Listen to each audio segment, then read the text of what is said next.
ಕಳೆದೆರಡು ದಿನದ ಹಿಂದೆ ಪತ್ನಿಯೊಬ್ಬರು ತನ್ನ ಪತಿ ಗಂಗಾಧರ್ ಎಂಬವರನ್ನ ಯಾರೋ ಕಿಡ್ನಾಪ್ ಮಾಡಿ ಇಸ್ಲಾಂ ಧರ್ಮಕ್ಕೆ ಮತಾಂತರ ಮಾಡಿ ಮತ್ತೊಂದು ಮದುವೆ ಮಾಡಿಸಿದ್ದಾರೆ ಅಂತ ಮಂಗಳೂರಿನ ಕದ್ರಿ ಪೊಲೀಸ್ ಠಾಣೆಯಲ್ಲಿ ದೂರನ್ನ ನೀಡಿದ್ರು. ಇದೀಗ ಈ ಪ್ರಕರಣಕ್ಕೆ ಬಿಗ್ ಟ್ವಿಸ್ಟ್ ಸಿಕ್ಕಿದೆ.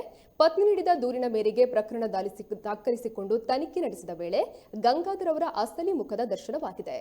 ಮಂಗಳೂರಿನ ಬೋಳಾರ ನಿವಾಸಿಯಾದಂತಹ 64 ವರ್ಷ ವಯಸ್ಸಿನ ಕೆಎಸ್ ಗಂಗಾಧರ್ ಯಾನೆ ಅಬ್ದುಲ್ ಅನೀಸ್ ಉದ್ಯಮಿಯಾಗಿದ್ದು, ಮೊದಲ ಪತ್ನಿ ಸೇರಿದಂತೆ 4 ಯುವತಿಯರನ್ನ ನಂಬಿಸಿ ಲೈಂಗಿಕ ಕ್ರಿಯೆಗೆ ಬಳಸಿಕೊಂಡು ಮದುವೆಯಾಗಿರುವ ಮಾಹಿತಿ ಲಭ್ಯವಾಗಿದೆ. ಅಲ್ಲದೆ ಇಬ್ಬರು ಪತ್ನಿಯರಿಗೆ 5-6 ಮಕ್ಕಳು ಕೂಡ ಇರುವುದಾಗಿ ತಿಳಿದು ಬಂದಿದೆ. ಇದೀಗ ಪೊಲೀಸರು ಆತನನ್ನ ಬಂಧಿಸಿದ್ದಾರೆ. ಲವ್ ಜಿಹಾದ್ ಪ್ರಕರಣಕ್ಕೆ ಸಂಬಂಧಿಸಿ ಪೊಲೀಸರು ಹೆಚ್ಚಿನ ಮಾಹಿತಿಯನ್ನ ಕಲೆ ಹಾಕ್ತಿದ್ದಾರೆ.